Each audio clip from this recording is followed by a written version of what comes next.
Good day and thank you for joining ՍիվիլՆեթ today. Let's take a look at some of the main events of the week. Russian foreign minister visits Yerevan, discusses the Nagorno Karabakh conflict. Garo Paylan reminds the Turkish parliament of their murdered colleagues. And the head of Armenia's compulsory enforcement services resigns following a Panama Papers scandal. Russian Foreign Minister Sergei Lavrov was on a working visit to Yerevan on April 22. During a press conference with his Armenian counterpart, Lavrov insisted that there can be no military solution to the Nagorno Karabakh conflict.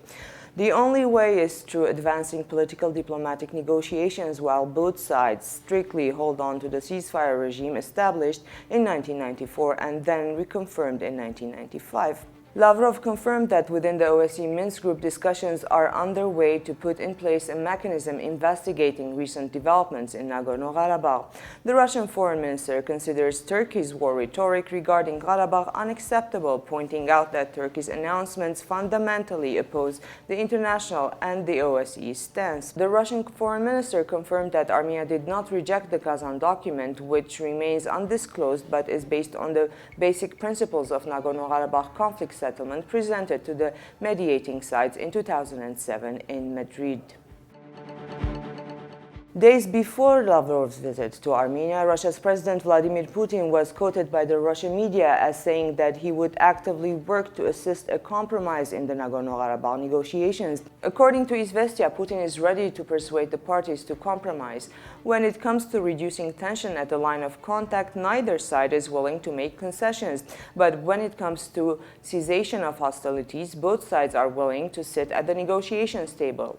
However, when the parties remember the mutual claims and the questions regarding territory, the issues become insoluble. Hard negotiations are expected, and without the help of Russia, it would be difficult, said Izvestia's source. On April 20, U.S. Representative Adam Schiff spoke on the House floor and delivered an open letter to President Barack Obama, reminding the U.S. President that he accepted the Nobel Peace Prize less than a year after assuming the U.S. presidency for the first time, and urging him to recognize the Armenian Genocide in his final year in office. As you consider your words this year, you'll hear the same voices as in the past who will tell you to hold your tongue and speak in euphemisms. They will say that the time is not right, or that Turkey is too strategically important, or that we should not risk their ire over something that happened a century ago.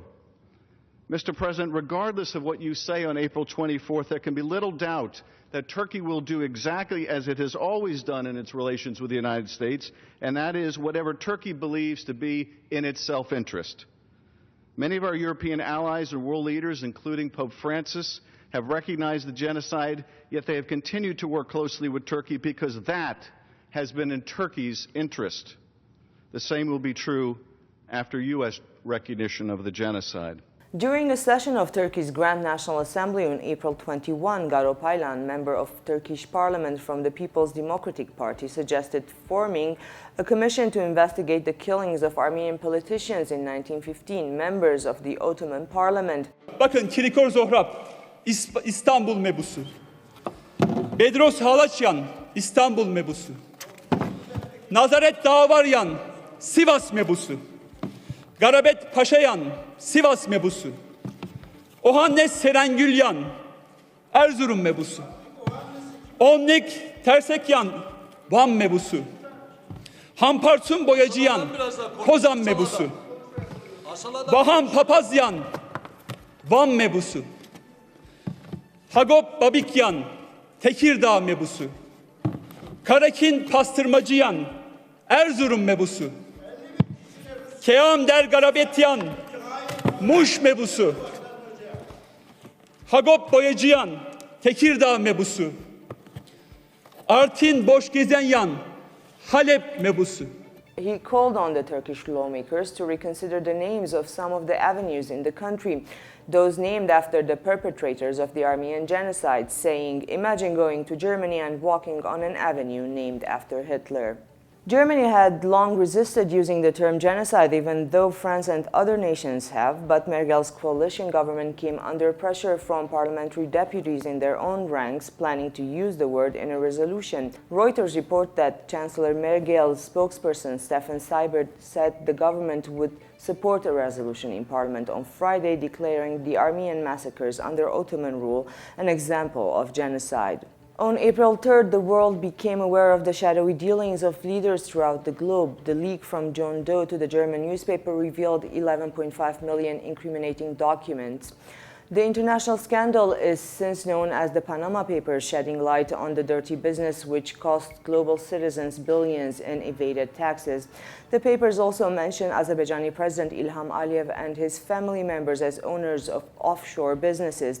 Head of Armenia's Compulsory Enforcement Services, Mihran Bogosyan's name also comes up in the Panama Papers as a shareholder in 3 companies registered in Panama. Since Bogosyan has published a cryptic public resignation which reads, "My name has recently surfaced in Armenian and international press regarding the Panama offshore matter. I'm saddened that my name is being raised alongside the family of Azerbaijani President Ilham Aliyev, who has actually privatized millions of dollars. I find it unacceptable that I might be the reason for any possible civilized parallel to be drawn between my country and a dictatorial Azerbaijan. Thus, I have tendered my resignation. I will publicly respond to the offshore reports as a civilian with no state levers at my disposal." So far, Armenian authorities are waiting for a validation of what they say are media speculation on Mihran Bogosyan's alleged offshore funds, but they also say there will be an investigation if it turns out to be true. And speaking of press, most of the movement in the world press freedom is indicative of a climate of fear and tension combined with increasing control over newsrooms by governments and private sector interests, says the 2016 World Press Freedom Index unveiled by Reporters Without Borders this week. According to the report, 2/3 of the post-Soviet states have scored 150 or lower of the 180 countries surveyed. However, Georgia, Armenia, and Moldova are the leaders of press freedom in the region with scores of 64, 74, and 76 respectively, with Armenia climbing an impressive 4 spots since last year, while neighboring Azerbaijan scored 163, down 1 point from last year and placing itself in the worst ranks of the Press Freedom Index. At 151, Turkey has also seen a decline in press freedom. The human rights defender of the Nagorno Karabakh Republic published an interim public report on the atrocities committed by the Azerbaijani military forces against the civilian population and the servicemen of Nagorno Karabakh between April 2 and 5. The interim report also discusses Azerbaijan's hate rhetoric and incitement to violence, a stance adopted by Azerbaijani high-ranking officials, the mass media, and the social networks. The report points out that the grave violations of international human rights law and humanitarian law by Azerbaijan, like killing and wounding children as a result of shelling civilian settlements, including schools and homes. The Human Rights Report also brings evidence of torture, dismemberment, and mutilation of the Nagorno-Karabakh Defense Army servicemen's bodies and draws attention to the public praise for such acts of brutality committed as part of Azerbaijani military aggression. The 28-page report comes with a warning as it contains pictures and depictions of brutality and mutilation. In its turn on April 19, the Armenian Foreign Ministry announced that Armenia rejects the 7th Forum of the UN Alliance of Civilizations to be held in Baku from April 25 until the 27th. In an official correspondence sent to the member states of the alliance, the Foreign Ministry lists Azerbaijan's violations of humanitarian rights and the international conventions.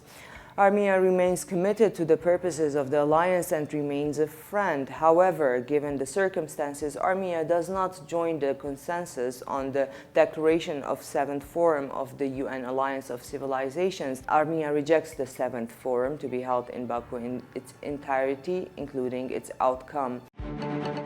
This week, we spoke to prosecutor Nicholas Kumjian about international criminal law and what role it could play in conflict resolution. The basic premise of international relations is still that states have jurisdiction for crimes committed in their own territory by their own citizens, or sometimes when their citizens are victims. There's not yet a real international court that has primary jurisdiction over human rights violations or war crimes or crimes against humanity. The International Criminal Court began in 2002, but that's a court based upon treaty. So neither the Republic of Armenia nor Azerbaijan are members. Neither have signed the treaty, so neither are members of the court. On April 17, the incumbent mayor of Hrazdan, Republican Aram Danielian, was re-elected to the post, defeating opposition candidate civil contract Sasun Mikhaelian by 2,200 votes. The elections were marked by a number of violations, including accumulations, carousel cases, and bribery instances, but as the opposition reassures, all those took place outside of the voting rooms where civil contract observers were able to protect each vote cast in favor of Mikhaelian. The old-new mayor of Hrazdan, Aram Danielian, has been in office for 14 years already. Armenian-American writer Peter Balakian was awarded the Pulitzer Prize in Poetry for his work Ozone Journal. The Ozone Journal is a long-form poem which chronicles a man's experiences while researching the Syrian desert for traces of Armenian past.